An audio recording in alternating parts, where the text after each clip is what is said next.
Assalamualaikum warahmatullahi wabarakatuh. Saya Dias Anggita, NPM 0211194404 dari kelas manajemen 5L.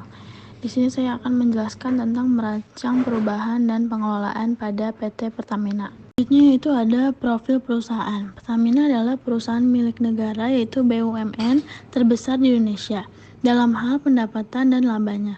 Perusahaan ini aktif di sektor hulu dan hilir industri minyak dan gas. Sektor hulu meliputi eksplorasi dan produksi minyak, gas, dan energi panas bumi. Sementara kegiatan hilir mencakup pengelolaan, pemasaran, perdagangan, dan pengiriman. Sektor industri ini termasuk pada pertambangan. Subsektor industri yaitu pada minyak dan gas. Didirikan pada tanggal 10 Desember tahun 1957. Jenis perusahaannya yaitu BUMN.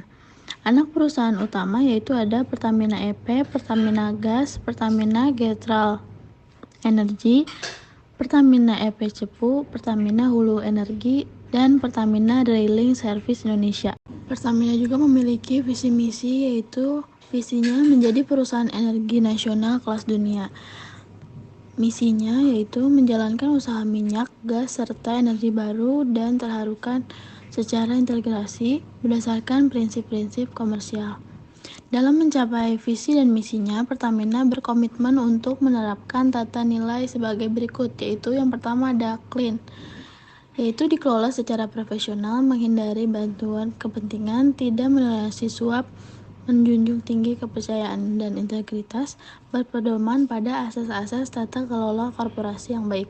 Yang kedua, confident, yaitu berperan dalam pembangunan ekonomi nasional, menjadi pelopor dalam reformasi badan usaha milik negara, dan membangun kebanggaan bangsa.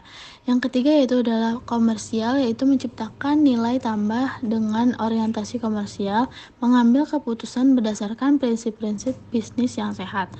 Yang keempat adalah kompetitif, yaitu mampu berkompetisi dalam skala regional maupun internasional, mendorong pertumbuhan investasi, membangun budaya dasar biaya, dan menghargai kinerja. Yang kelima yaitu ada customer focus, yaitu berorientasi pada kepentingan pelanggan dan berkomitmen untuk memberikan pelayanan terbaik pada pelanggan. Yang terakhir yaitu adalah capable, dikelola oleh pemimpin dan pekerja yang profesional dan memiliki talenta dan penguasaan teknis tinggi, berkomitmen dalam membangun kemampuan riset dan pengembangan. Selanjutnya yaitu ada dorongan untuk berubah pada PT Pertamina, yaitu dari aspek eksternal, yaitu ada Undang-Undang RI Nomor 22 Tahun 2001 tentang minyak dan gas bumi. Yang kedua ada Peraturan Pemerintah Nomor 35 Tahun 2004 tentang adanya pemisahan usaha migas hulu dan hilir pada Pertamina. Yang ketiga ada Permen ESDM Nomor 21 Tahun 2018 tentang perhitungan harga jual eceran BBM. Yang keempat adanya tuntutan pemerintah agar Pertamina dapat mendistribusikan BBM-nya sampai ke seluruh pelosok daerah di Indonesia. Yang kelima yaitu ada meningkatkan harga minyak mentah dunia. Yang keenam, pemerintah sudah tidak melakukan subsidi terhadap jenis-jenis BBM seperti dulu. Yang ketujuh yaitu harga BBM di tiap daerah di Indonesia tidak sama, terutama di daerah terpencil. Yang kedelapan yaitu terjadinya perubahan konsumsi BBM pada masyarakat. Yang kesembilan yaitu geografis Indonesia yang terdiri dari kepulauan. Yang ke-10 yaitu masyarakat menginginkan Pertamina menjadi perusahaan yang bebas KKN. Yang ke-11 yaitu perubahan teknologi yang begitu pesat, terutama pertumbuhan digital. Yang ke-12 yaitu adalah adanya kompetitor dari luar negeri yang bermain di minyak dan gas bumi di Indonesia. Antara lain yaitu adalah Vivo, Shell, dan Petronas. Selanjutnya itu ada dari aspek internal organisasi. Yang pertama ada stakeholder yang berharap perusahaan Pertamina dalam menjalankan operasionalnya diselenggarakan secara bersih, bebas dari unsur KKN, mampu bersaing serta mampu melayani dan memberikan kontribusi nyata kepada masyarakat. Yang kedua yaitu adanya rapat umum pemegang saham tahun 2018 yang intinya menurut para pemegang saham Pertamina harus mempunyai pimpinan yang baru. Yang ketiga yaitu distribusi BBM Pertamina belum benar-benar menjangkau seluruh daerah terpencil di Indonesia. Yang keempat yaitu pendapatan Pertamina pada tahun 2017 mengalami penurunan sekitar 24%. Yang kelima, yaitu beberapa proyek Pertamina yang masih mengalami segmen proyek tersebut dalam berjalan sesuai harapan.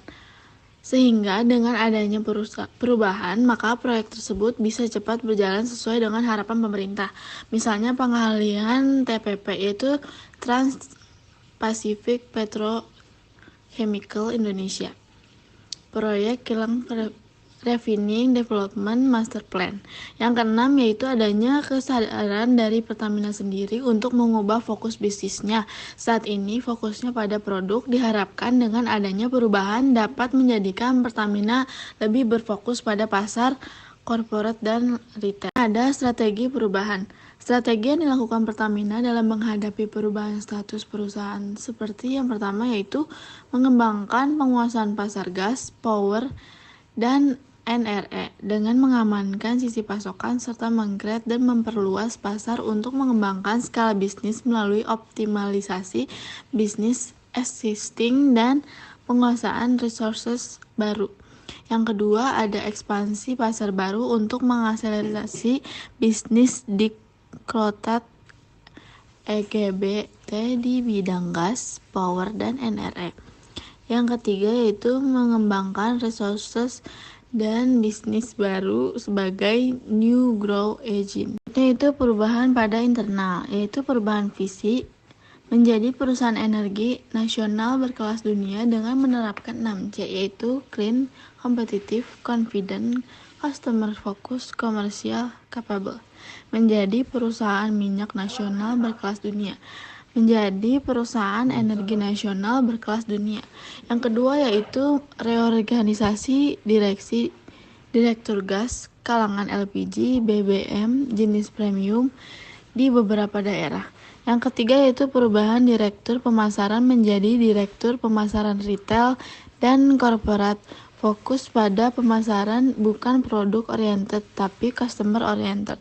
Yang keempat yaitu penambahan direktur logistik, supply chain, dan instruktur RUPS memutuskan perubahan nomenklatur berupa perubahan direktur pemasaran menjadi direktur pemasaran retail. Selain itu, menetapkan penambahan nomenklatur direktur pemasaran korporat dan direktur logistik, supply chain, dan infrastruktur, serta menyediakan direktur gas. 13 Februari 2018. Yang kelima yaitu perubahan PN menjadi Persero berdasarkan UUD nomor 22 tahun 2001. Selanjutnya FUKA pada PT Pertamina. Di dunia digital seperti sekarang ini, kita harus menerima kenyataan bahwa di keliling kita semakin tidak menentu. Jika menggunakan istilah yaitu FUKA alias volatility, uncertainty, complexity, dan ambiguity. Keempat hal tersebut sebetulnya mencerminkan kondisi yang hampir sama, yaitu ketidakstabilan, ketidakpastian, kompleksitas, dan keambiguan. Hal ini sejalan dengan karakteristik masyarakat saat ini yang ingin serba instan, menuntut kecepatan, mengagungkan kepraktisan, dan lain sebagainya. Semua menjadi dituntut serba cepat, serba mudah, dan serba murah. Jika pelaku bisnis tidak mengikuti perkembangan ini, maka siap-siap saja ditinggal konsumennya. Lalu bagaimana agar Pertamina tidak ditinggal konsumennya?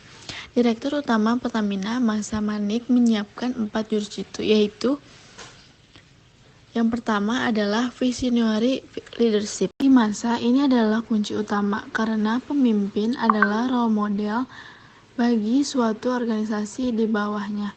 Mau kemana organisasi ini dibawa atau bagaimana budaya yang dikembangkan dalam organisasi ini sangat ditentukan oleh pemimpinnya.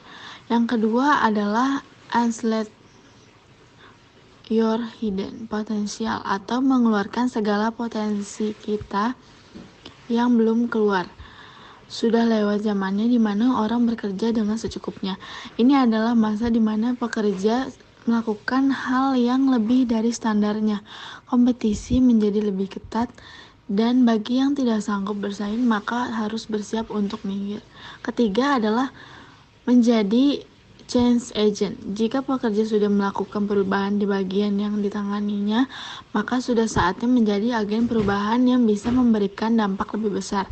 Setiap perbaikan yang dilakukan tentu bisa berdampak positif bagi perusahaan. Terakhir adalah agility builder atau membangun kelincahan.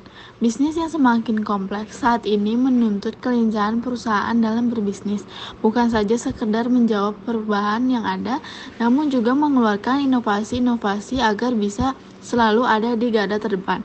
Karena pada kenyataannya Pertamina kini bukan saja berkompetisi dengan perusahaan minyak dan gas, namun juga harus berhadapan dengan perusahaan listrik, produsen energi terbarukan, dan lain sebagainya. Keempat kunci tersebut dapat disingkat menjadi VUCA juga. Jadi, kini Pertamina memiliki peluang untuk melawan dunia yang VUCA, yaitu dengan VUCA. Selanjutnya yaitu analisis SWOT. Yang pertama ada strength. Kekuatan internal pada PT Pertamina Persero yaitu yang pertama menyediakan produk yang berkualitas tinggi, yang kedua memiliki pelayanan yang baik, yang ketiga sumber daya manusia yang handal, yang keempat pengalaman di bidang migas, dan yang kelima menggunakan teknologi informasi yang terintegrasi. Selanjutnya ada weakness. Kelemahan internal pada PT Pertamina Persero yaitu kurangnya modal, masalah birokrasi yang menghambat kinerja, penempatan karyawan yang tidak sesuai dengan kemampuan, jumlah armada yang kurang, dan ketergantungan pada pasokan satu pemasok. Selanjutnya ada opportunities. Peluang eksternal pada PT Pertamina Persero yaitu pasar bisnis yang masih tinggi, harga jual yang murah, sumber daya migas yang masih cukup tinggi, produk dengan nilai oktan tinggi yang menghasilkan pembakaran yang lebih bersih non-subsidi yang bisa jadi menggantikan dominasi penjualan premium. Yang terakhir adalah sebagai pemimpin dalam pasar bahan bakar minyak atau BBM. Yang terakhir ada threats, yaitu ancaman eksternal pada PT Pertamina Persero yaitu masuknya pihak swasta untuk beroperasi di bidang non-BBM.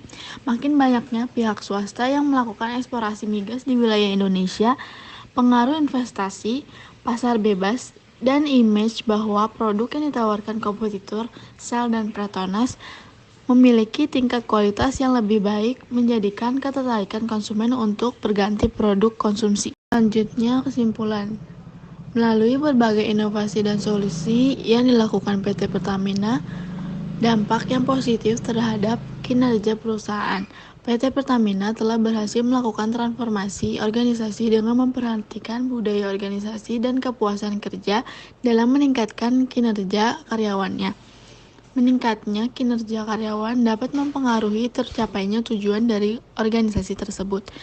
PT Pertamina terus fokus bersinergi demi memperlebar sayap bisnisnya. Selain itu, perubahan struktural yang ada di PT Pertamina bisa memberikan inovasi yang terbaru demi kemajuan PT Pertamina. Dengan segala perubahan yang ada di PT Pertamina, diharapkan mampu terus bersaing dengan kompetitor lainnya dan juga terus memberikan pelayanan yang terbaik bagi konsumen. Sekian dari saya. Wassalamualaikum warahmatullahi wabarakatuh.